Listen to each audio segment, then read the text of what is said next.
Test, test, test, test.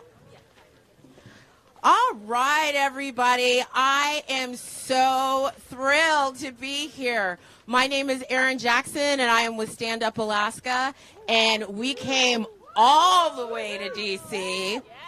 to tell our leaders that we need to fully fund our government. I will make some short remarks later, but let's get started with the program. I would like to introduce Representatives Schakowsky, Bush, and Jayapal. Representative Schakowsky believes the number one priority in this Congress, is to create jobs and restore a vibrant middle class. She has introduced the Patriot Corporations of America Act to reward companies that hire American workers and to eliminate tax incentives to businesses for sending jobs overseas. She introduced the Fairness in Taxation Act to create higher tax brackets for millionaires. Thank you. And for billionaires. Actually, we should have said that first. You want to come up and give some words? Awesome. Thank you. Let me just say to all the advocates who are here, I've been a long-time organizer like you are, and it is so important that you are out here today to speak on behalf of the American people, because unfortunately, we have a majority in the House of Representatives who doesn't give a darn about the American people. And what we are seeing is the least effective Congress that has been since the Great Depression. They were able to pass 27 bills last year. The Democrats were able to pass over 360 bills when we were in charge. And what we see are provisions that they offer that actually harm people. I wanted to talk about two of those today. One is they want to establish a fiscal commission. And what they mean by that is what they want to do is set up a commission that we think is going to do harm to the programs that you care about. Things like Social Security and Medicare. Now, 10 years ago, well, in 2010 actually, was part of the Simpson-Bowles Commission. And the idea was that you would have this special elite group that would come up with a proposal.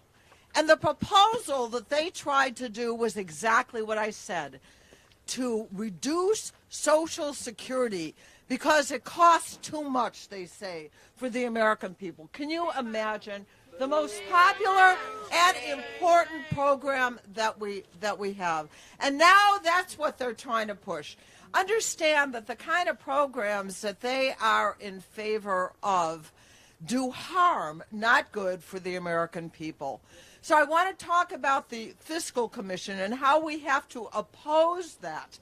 We have enough help in the Congress of the United States to come up with ideas. We don't need to have an elite commission that is going to do harm.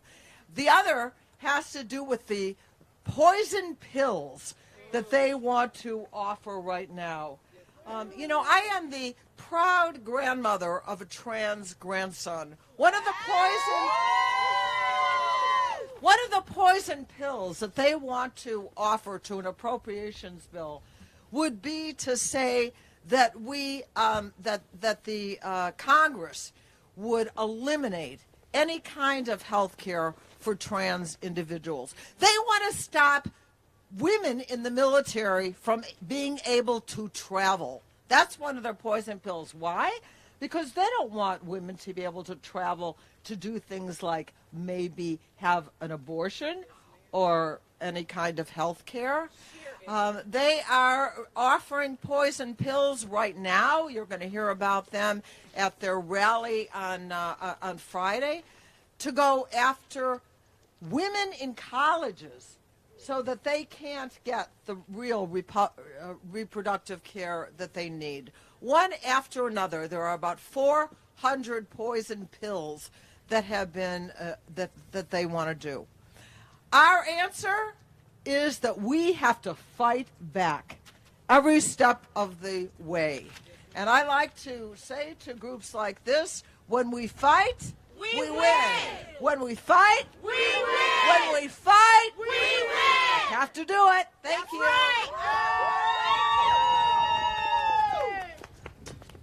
Thank you, Rep. Schakowsky. Every time I come to D.C., I see you at one of these events. You're amazing. You're steadfast.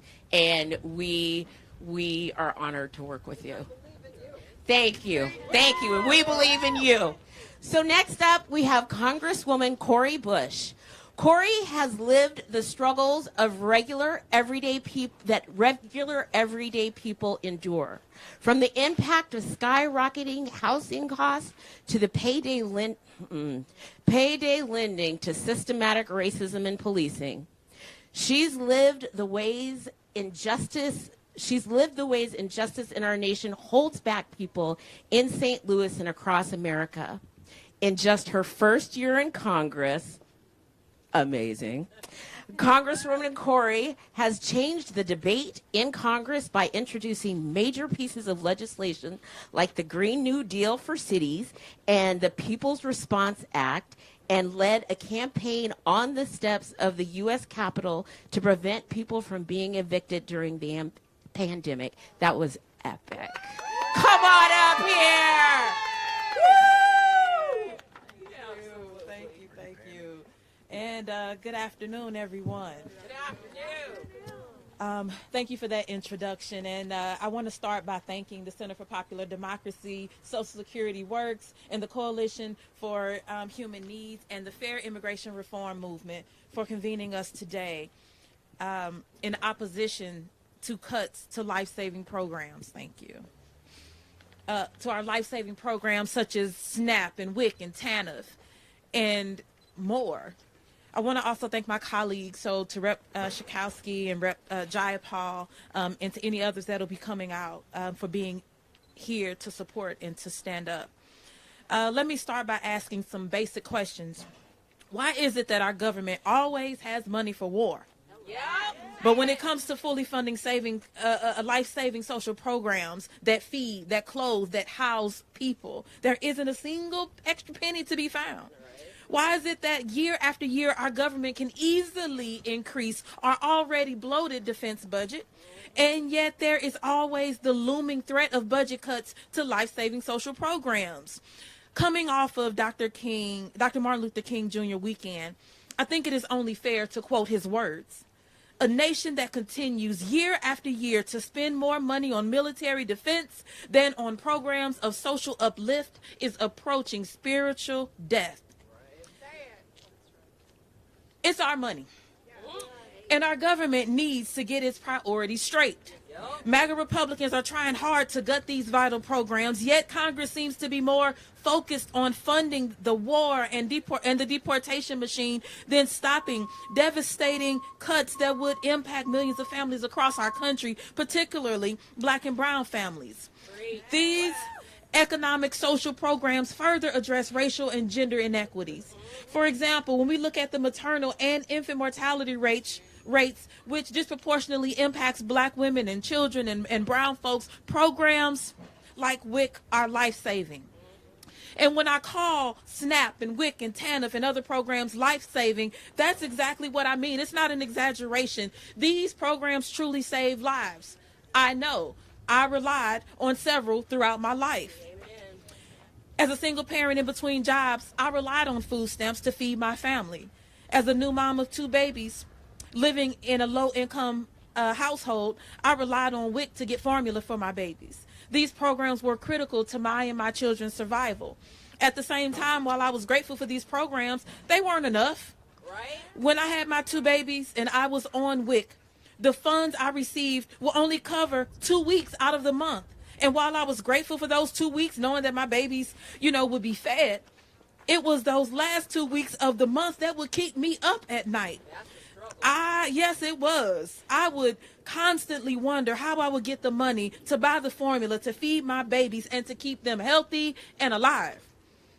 There were other points in my life when I needed assistance that these programs could have provided, but I didn't qualify or meet the low income threshold.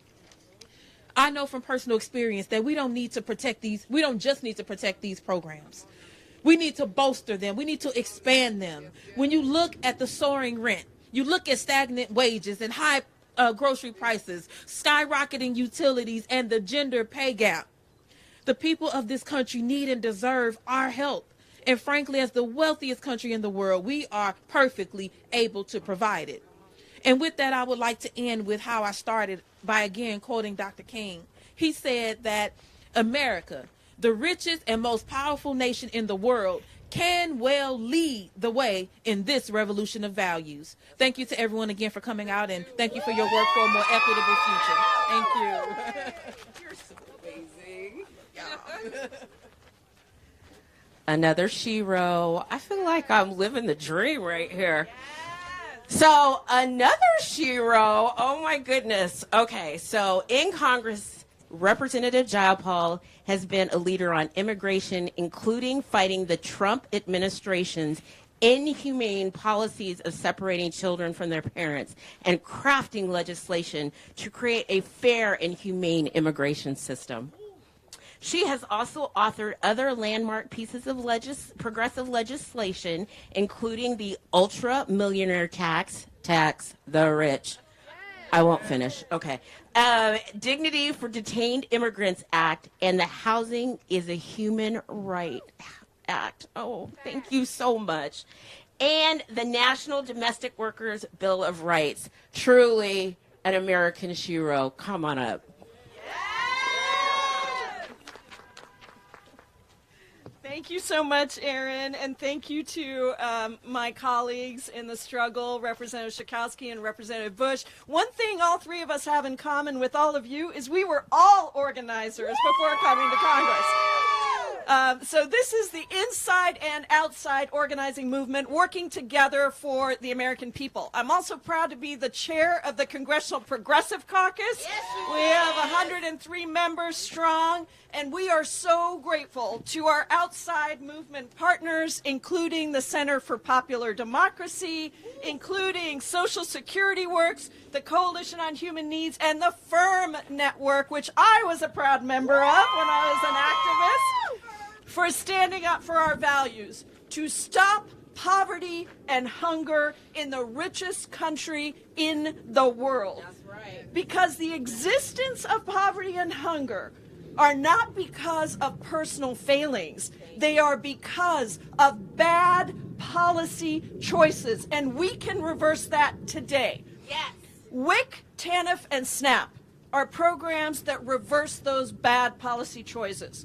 Providing nutritious food to low-income women and children, making sure that pregnant moms and babies have the support they need to have a good start in life are not only the morally right things to do, it is also the best way to ensure self-sufficiency and full contribution of every single person for the long term. In 2022, just imagine this, WIC alone served about 6.3 million women and children per month, including 39% of all infants in the United States. But as the Republican Party continues to kick the can on passing a budget, it's estimated that without additional funding of this program, 2 million children and pregnant and postpartum adults could be turned away. And what we say to that is shame. Shame. We're the pro-life party. That's right. We are the pro-life party because at the end of the day, this devastating cut, and you know this just as well as I do, would fall disproportionately on black and brown families. Now, this week, we're about to pass a third short-term extension on funding the government and funding programs like these. Republicans have been completely unable to govern. They've been fighting amongst themselves. They've been controlled by a MAGA extreme right that can't even pass their own extreme, unworkable bills in their own caucus.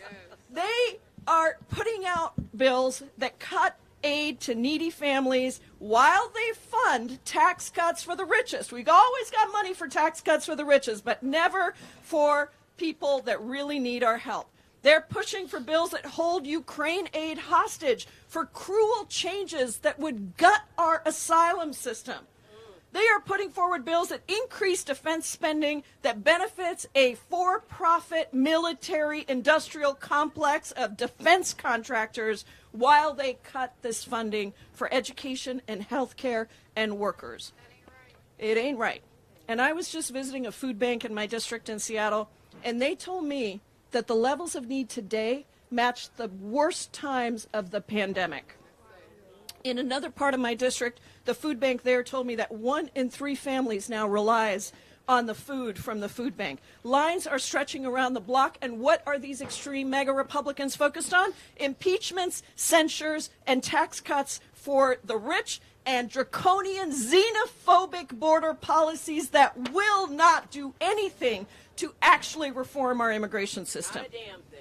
Now, make no mistake, the Republican Party is still controlled by a former president who has 91 felony counts against him and tried to topple our democracy. For Democrats, we have to stand strong for our values and our people. We cannot be pulled to the right. We need to stand up and fight for low-income women and children who desperately need and deserve our support, for immigrants who seek shelter from war and poverty, for poor families right here in our country who deserve a good start to life. I want to thank you all for fighting the big fight, because I know it's tough on the front lines. And I know it's hard because you're dealing with it every single day, and it's a lot of people in despair. And I know that good organizing is about taking struggle and turning it into the power of people to make a change. And none of this would be possible without you. So thank you for bringing the stories of low-income women and children who just need a hand up in a difficult time, for reminding us yet again that hunger and poverty are just bad policy choices, and for leading a movement that can take back our country and replace cruelty with compassion, surviving with thriving, and scarcity and fear with generosity and with love. I am so proud to be a part of this movement, and we will fight for you every single day. Thank you so much. Oh my gosh, I love these women. These women are going to change our future. It's cold, so we're going to keep it moving. Okay, we have confirmed speakers, confirmed partners that are speaking with us. We have Linda. Okay, I'm going to slaughter your last name. Banish from Social Security Works. Come on up. Good afternoon. Thank you so much for having me here today. Talk a little more about one of the poison pills that Republicans are trying to force into budget negotiations. They call it a fiscal commission to hide what it really is, a death panel designed to slash Social Security, Medicare, Medicaid, and other vital benefits behind closed doors. Those aren't just my words. That's what the White House has called it. Republicans say that this commission is necessary because of the debt, and what they never mention, Social Security doesn't contribute a single penny to the debt. That's right. The driver of the debt is the giant tax handouts that Republicans keep giving to billionaires. Those same billionaires are also dodging paying their fair share into Social Security. They only have to pay in on their first $168,000 of income, and not at all on their unearned investment income. If we make billionaires pay in all year long on all of their income, we can afford to keep Social Security strong for decades to come and expand benefits. No commission needed. I want to thank the 116 House Democrats who have already come out against the commission. Every single Democrat should join them, and Democratic leadership should make it clear that a commission is 110% off the table. Social Security is not a negotiating chip. Thank you. All right. Thank you. Thank you. Words to live by, that's for sure. Next up, we have Deborah Weinstein from the Coalition on Human Needs. Hello, everyone. It's cold, and it's just that much more reason to thank you for what you do. You are the essential part of our advocacy. The Coalition on Human Needs is very proud to be part of this effort with Center for Popular Democracy and Social Security Works, other wonderful advocates. We need you. Your signs that say families need WIC, SNAP, TANF, that say no more racist border policies, that say, Congress, we are watching. Thank you, I was looking for that sign. That is what we have to have. And what you have to say is not numbers, but people. This is all about people. This is all about 2 million mothers and babies and toddlers who might be turned away from the WIC program if Congress doesn't do its job. It's about people who might not get the housing help they need if Congress doesn't do its job. We hear about people, record numbers of people who are owing money for their heat and their cooling. Not too much cooling right now, but a lot of heat. And they need help, and they could be turned away if Congress doesn't do its job. You are the ones who are going to help insist, demand that Congress stop futzing around, stop making political play pals,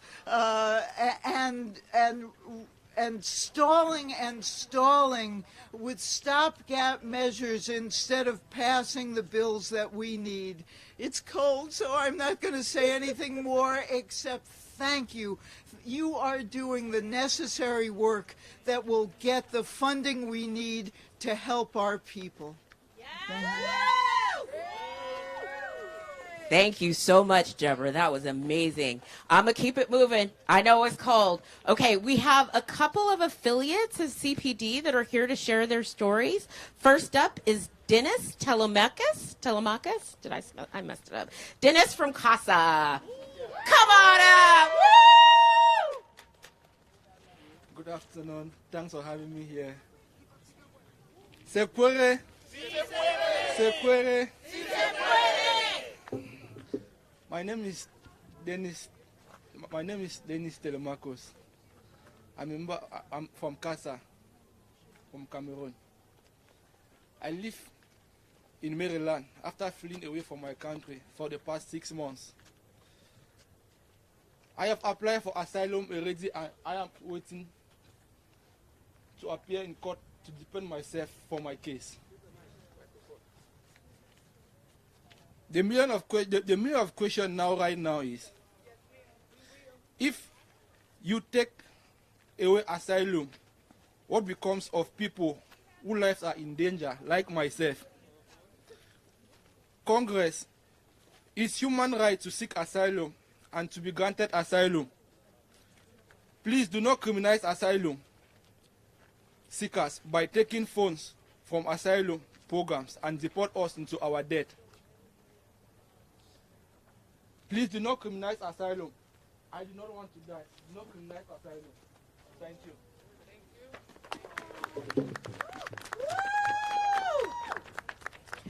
Okay, next up we have Jaden Huerta. Come on up. Jaden, where are you at? Jaden, come on up.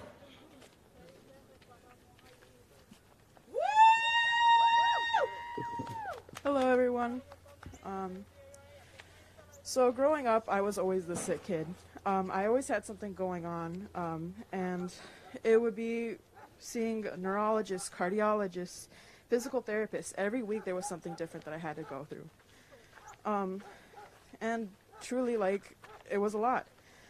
However, because of programs like Medicaid and Medicare, I survived. I got treated, and I was able to attend school again. I was able to get back on my feet. Because of these programs, I was able to have a life.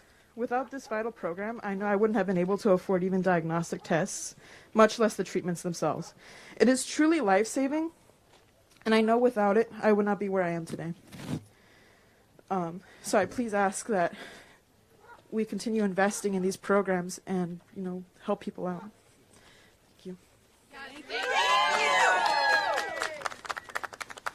I love these brave affiliates. We're going to go ahead and bring some more up here.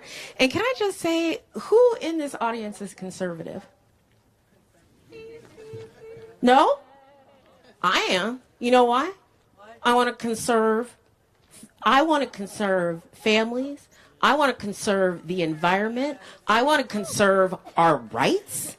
I want to conserve the rights to my body. I'm the true conservative. I believe in life, liberty, and the pursuit of happiness. I believe in people being able to be their best selves. I believe in constructing our democracy instead of destroying other countries with our bullets and our guns. I'm the conservative. Thank you very much. I am right here, right now. I am taking back patriotism from the MAGA crowd. I might not wear flags emblazoned on everything that I have, but I am damn well more of a patriot than the people that stormed that Capitol. Sorry, I had to get that off my chest. I walked through that Capitol today, and I'm like, how did they say this was a tourist visit? Are you kidding me right now? Anyway, sorry. Sorry, I had to get that. That's right, it's our house. Whose house? Whose house? Whose house? Damn right. Okay, I'm going to bring up some more affiliates. We have Yemi Benitez from Make the Road. Yemi, you want to come on up?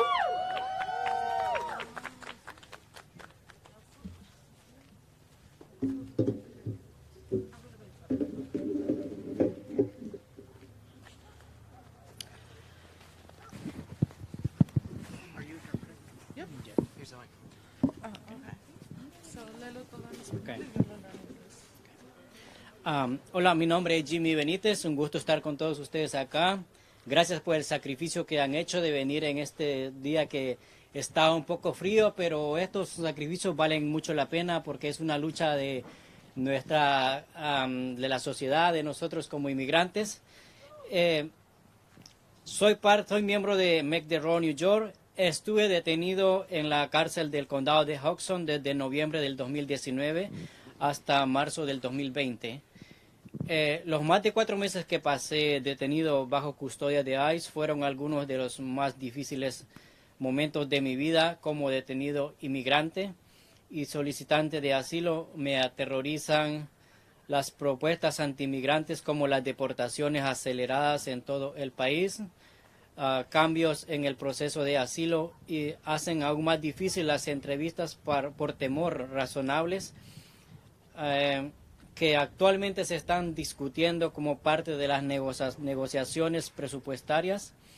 Es vergonzoso que programas esenciales como el WIC y Head Start están en la tabla de cortar, mientras que el Departamento de Seguridad Nacional y ICE obtiene aumentos presupuestarios para criminalizar, detener y deportar aún más a los inmigrantes.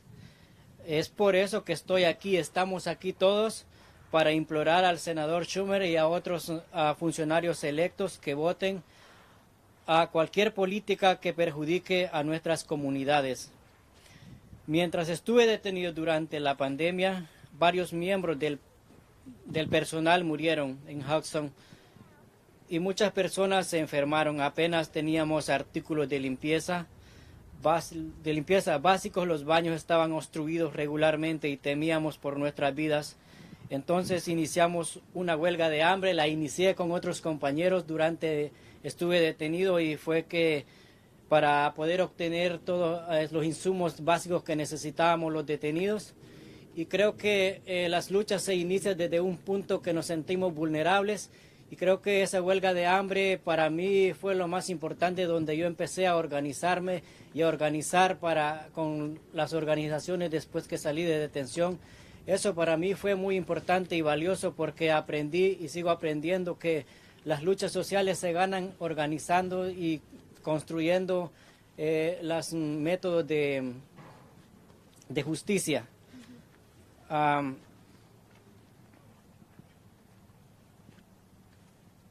También llevamos 4 años de pandemia y los centros de detención aún enfrentan estas terribles condiciones. y ICE aún continúa violando sus propias políticas de detención y deportación de personas, porque seguimos canalizando millones de dólares a estas agencias, cuando tenemos una oportunidad real de invertir ese dinero en nuestras comunidades inmigrantes. Para mí está claro que los inmigrantes no somos peones políticos. Merecemos prosperar y experimentar una vida sana y plena sin temor que nuestros niños y niñas jóvenes y familias pierdan el acceso a servicios cruciales. Debido a la incapacidad del Congreso que tienen para avanzar en los proyectos de ley de asignaciones a los diferentes programas de ayudas, el Congreso debe recordar que este es un año electoral y no olvidar cómo trataron a la comunidad inmigrante. Mientras nosotros tenemos el poder de lograr cambios y así tenemos el poder de expulsar a los congresistas o representantes electos, y el poder está en la comunidad, está en la sociedad, está en organizarnos y alzar la voz para que tengamos justicia y dignidad, respeto a nuestras comunidades inmigrantes y como seres humanos merecemos tanto en este país porque somos los que levantamos la economía. Cuando este país se cae, los inmigrantes somos los que estamos presentes para poder trabajar, construir, para que este país siga creciendo. Muchísimas gracias, les agradezco a todos por venir y estar aquí. Vamos a continuar en la lucha las veces que sea necesario. Gracias. ¡Se puede!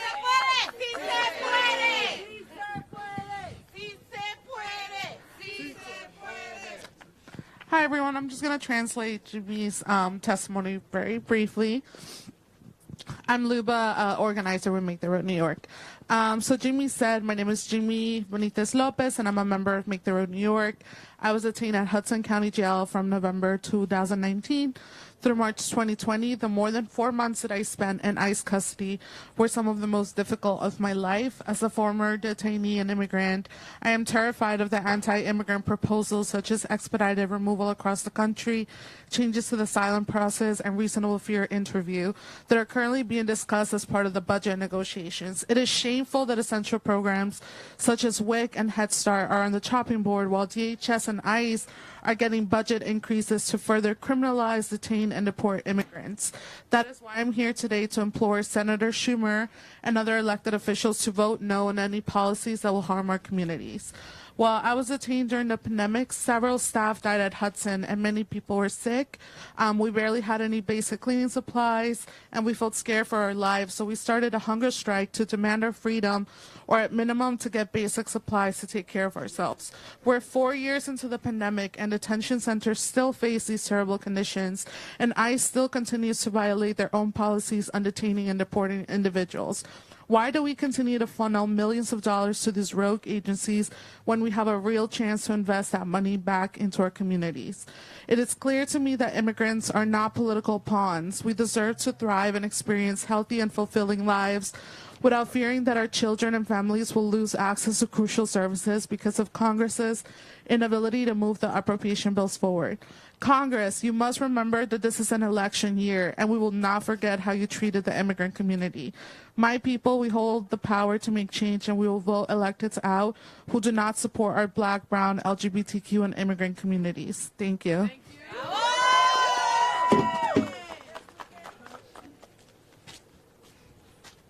So funny, because you know who else has an immigrant mother? Donald Trump. His mom's from Germany. Funny, ain't it? Anyway, I would next like to introduce Juliana Paz from CUF.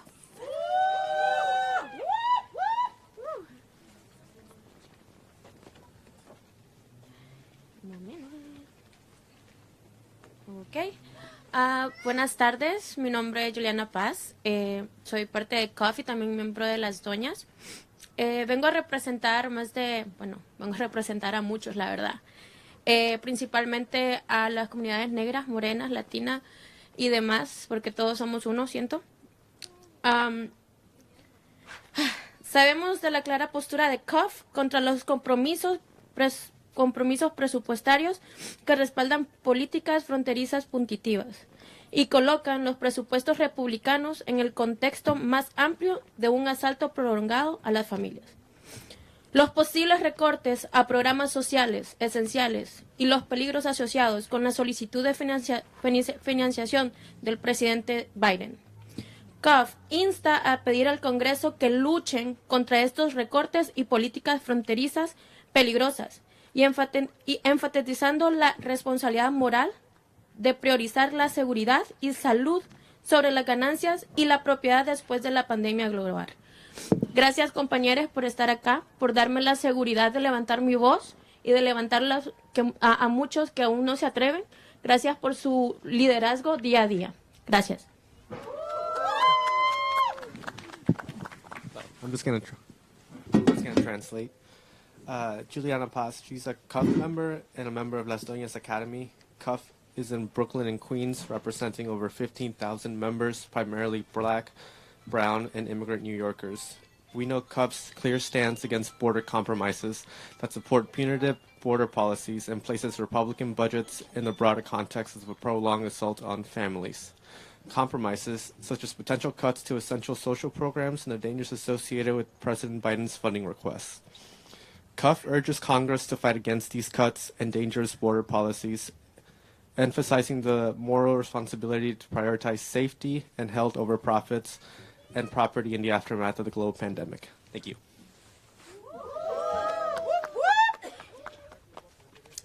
Okay, keeping the program moving. Last but definitely not least of the affiliate folks from Ohio Organizing Collaborative, I would like to introduce Bishop Christian Omar Medina. Oh, there we are. Hi. Good afternoon, everyone.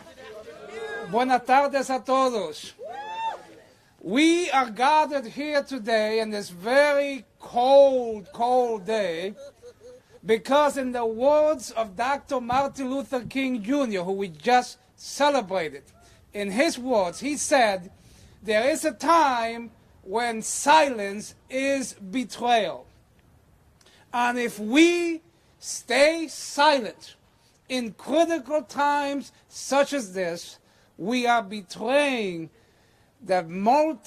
all of the families, the thousands and millions of families who will be affected if proposed budget cuts go through. We have a moral responsibility to safeguard the livelihoods of these families.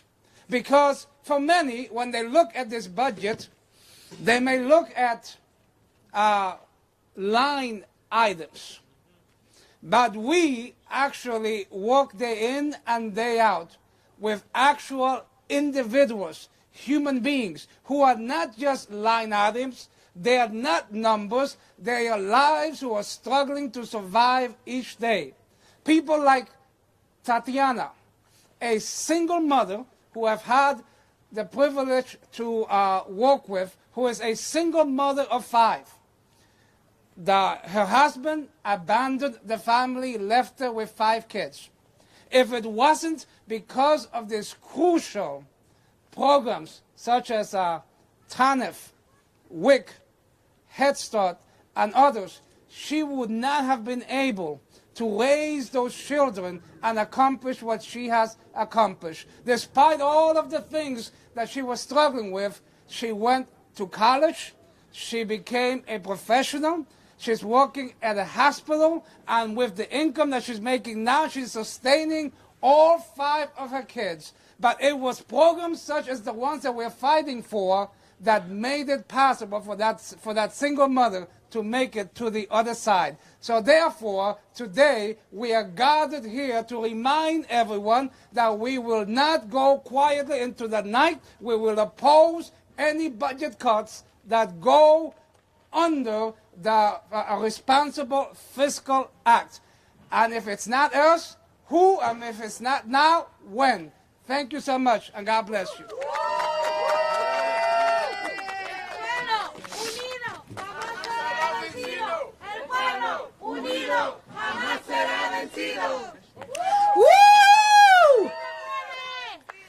Okay, Okay, so one more affiliate. I apologize. I did not mean to skip anybody. But Jesus Moreno?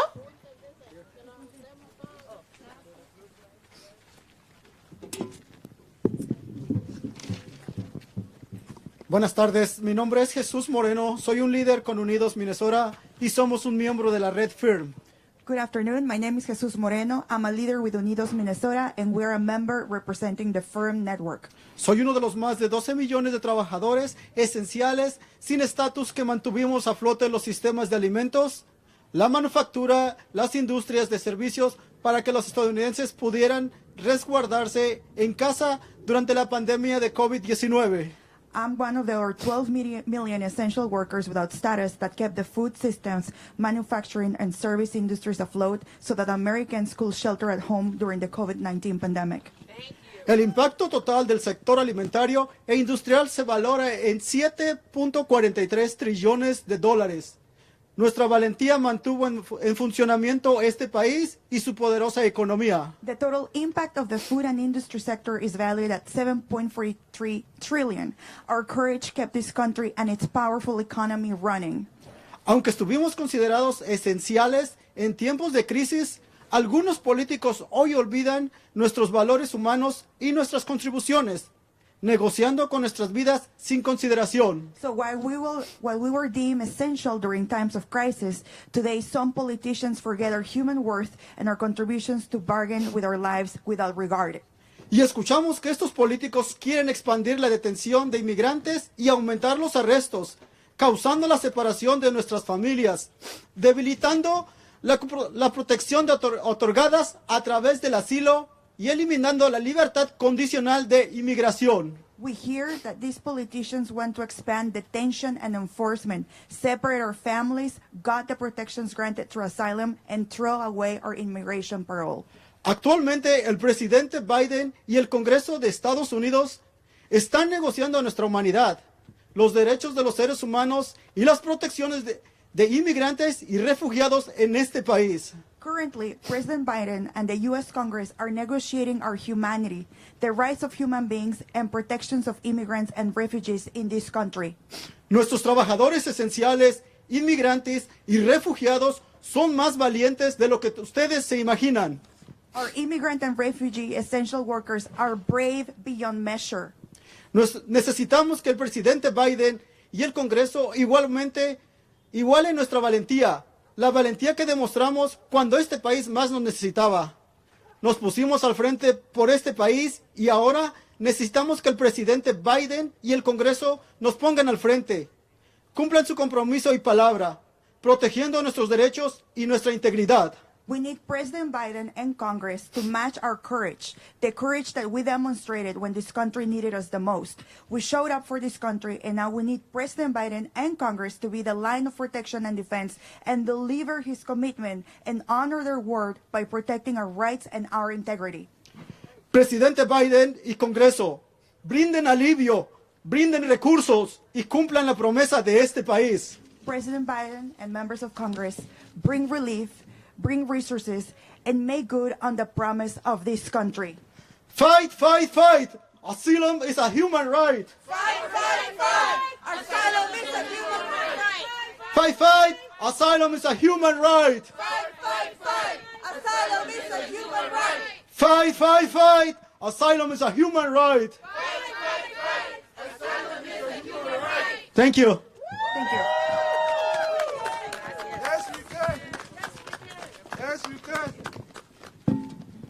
Gracias. So, I just want to take this time. I know it's cold, folks, but I'm going to say a few words because I have traveled here from Anchorage, Alaska, and I was on the plane for 10 hours, okay? And so, once again, I'm the executive director of Stand Up Alaska and Alaskans Take a Stand. And I want to say that I think that it's time, as we stand in front of this building, to ask our Congress to stop investing in destruction and start investing in people. I said it is time we shift our focus from investing in destruction to investing in people. That's right. It astounds me that we are once again finding ourselves gathered here, calling upon the folks in the building back there that are supposed to be representatives of the people, and that means all the people, asking them to do what they should do without any push from us. We're asking them to shield the most vulnerable among us and compel the wealthy to finally pay their fair share. The threat of the debt ceiling default being wielded by Republicans to strip our budget of billions for critical programs while inflating an already bloated military budget is ridiculous. This isn't merely about staving off a government shutdown. It's about safeguarding the policies we hold dear, the lifelines that keep our families afloat, from child care to WIC, TANF to home energy assistance, job training, education, and housing protections that aren't enough as they are. Are you seriously talking about reducing the social safety net more? No, we are not here for it. These are not mere line items on a budget sheet, but vital social programs that touch the lives of millions. We must make them vow to protect the most vulnerable in our communities, including undocumented immigrants and asylum seekers. Congress must uphold the rights of asylum seekers, a point we championed during the Trump presidency and will continue to emphasize now.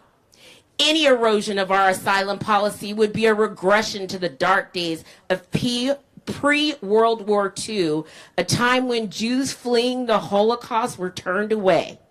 If Congress is willing to trade the security of asylum seekers for missiles and border funding, it becomes painfully clear that the values and needs of the people are being misunderstood. Was it not Dr. Martin Luther King that said budgets reflect our values? What are we saying with this budget? Absolutely right. We're saying the wrong things to the right people. Tons of billionaires. I don't know how many times I've heard Leonard Leo's name today, but the billionaires can no longer control our country. We must take it back. We cannot allow the far right racist xenophobes to dictate our immigration policy, putting immigrant communities at risk through severe asylum restriction, mass deportations, and family separations. We call upon Congress to pass appropriation bills that fully fund the government and continue to support workers, families, and our communities. From WIC to Head Start, child care assistant to housing, education to scientific research and infrastructure.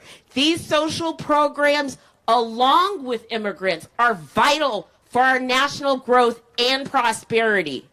Democrats must stand firm against any attempts by Republicans to insert poison pills to these bills that will harm and betray women, the LGBTQ plus community, immigrants, and the environment. It is critically important that the president retains the power to parole individuals who need protections into the U.S., such as Ukrainians, Venezuelans, Afghanis, and other vulnerable populations. Democrats need to consider that betraying immigrants, refugees, and millions of families carries no political value whatsoever. Capitulating now, especially during an election year, will only show people that Democrats cannot be counted on to protect them. We need representatives who will stand up for us all.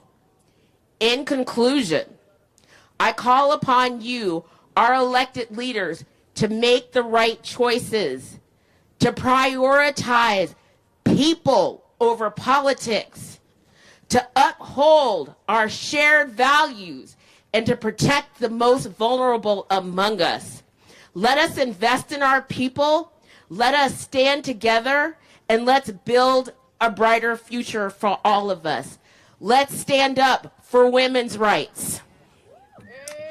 Let's stand up for the rights of our children to clean air. Let's stand up for Social Security. Let's stand up for WIC. Let's stand up for TANF. Let's stand up.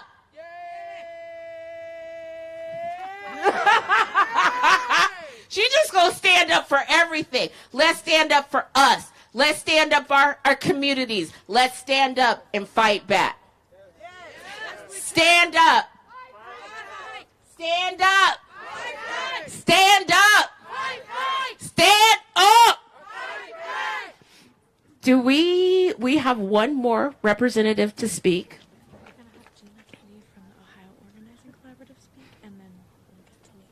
Oh, okay. So I'm sorry. We're going to have Gina from the Ohio Organizing Collaborative speak, and then we will have Rep. Tlaib.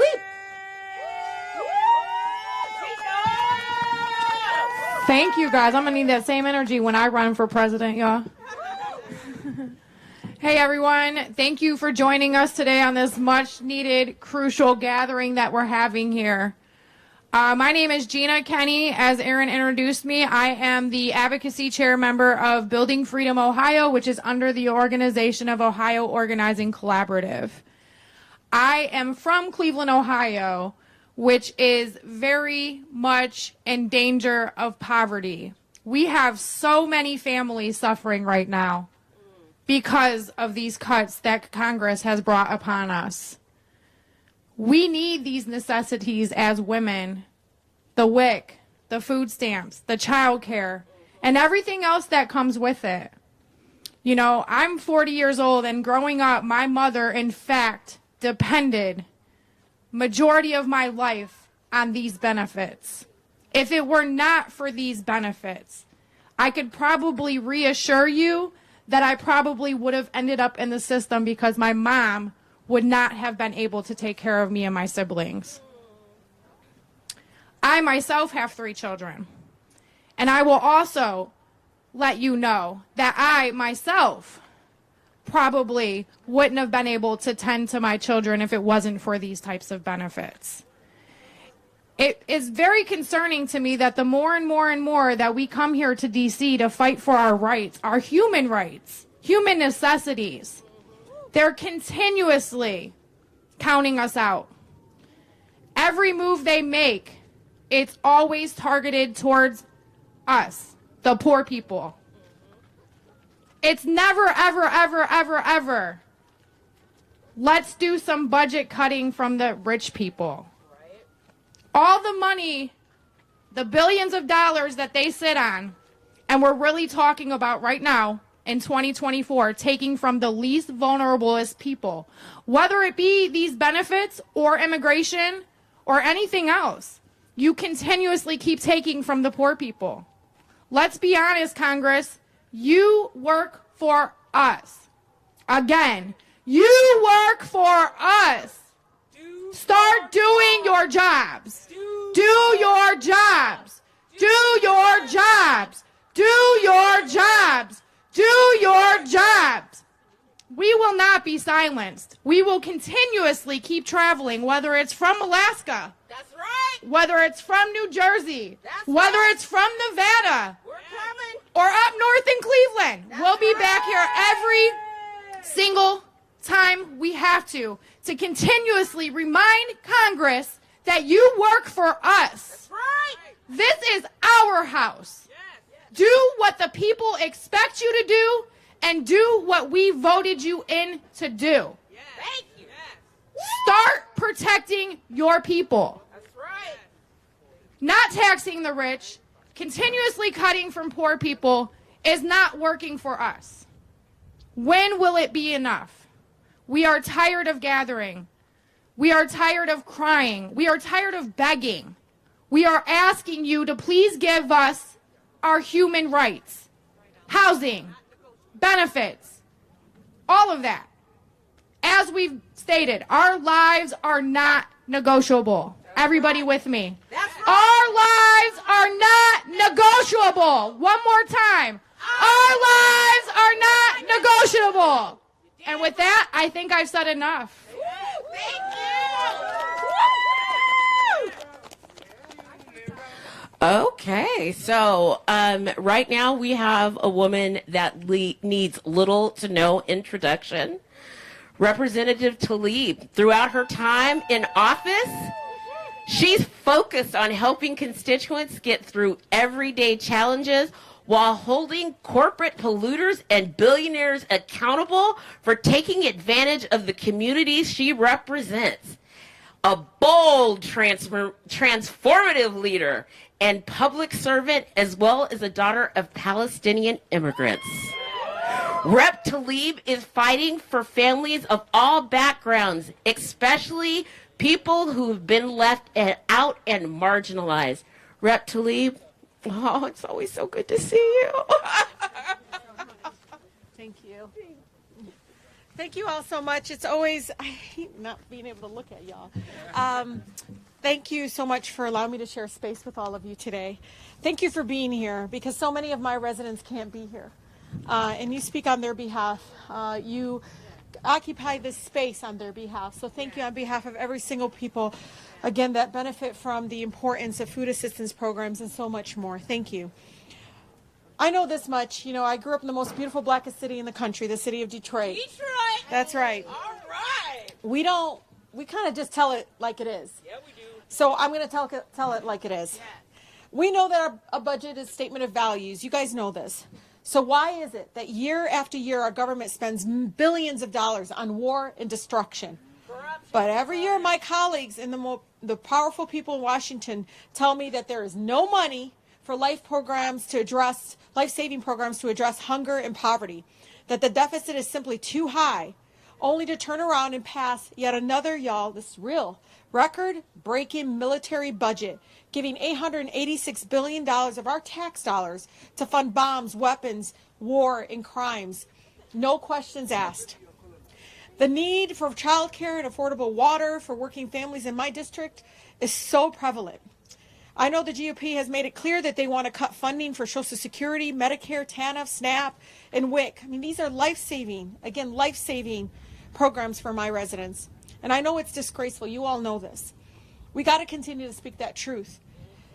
Because I know that when it comes to me trying to clean drinking water, trying to make sure that my family stay together because of the lack of, housing and so much more, they seem to, again, to continue to want to invest in death and not life. Millions of low-income families in our communities rely on these programs. You know this. 21 million alone households rely on food assistance program like SNAP each month to just to eat. Over 6 million women, infants, and children depend on WIC. I talk to those mothers all the time to ensure that children receive proper nutrition at a critical stage in their development. I remember my mother, who raised 14 children. I am the eldest. I've been taking care of people all my life, but she depended on programs like WIC. 1 million families composed of 2 million children count on TANF for child care, for pre-K, for child welfare programs, and other forms of basic assistance. These programs are not bargaining chips, and I'm so sick and tired of them doing this to us. We are talking about people's lives and their livelihoods, about health and well-being of their children. I hear them always talking about birthing children, but as soon as at the time of that birth, they forget about our children. Instead of repeatedly bringing our nation to the brink of a government shutdown over and over again since I've been here for 5 years, or trying to negotiate funding for cruel border policies that are so incredibly dehumanizing for my immigrant neighbors, I want to urge my colleagues, please invest in life, to invest in the lives of the people we represent. The American people and our families deserve better. Thank you all so much again for your incredible courage and for your continued effort. I can't thank you enough. Thank you.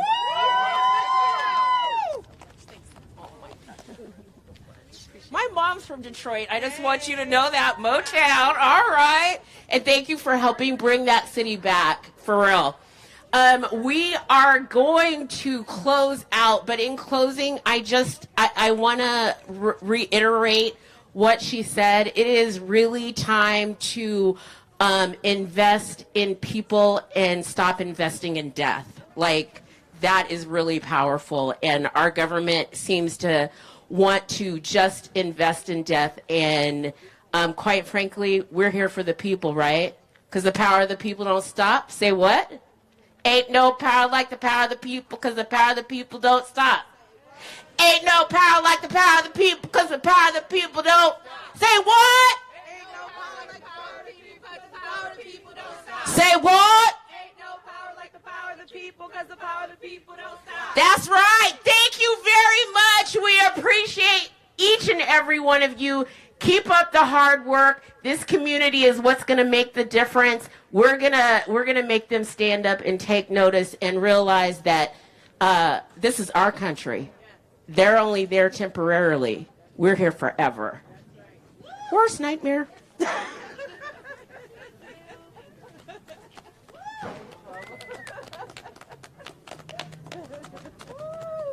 it's cold. You done? You got some done? I'm cool.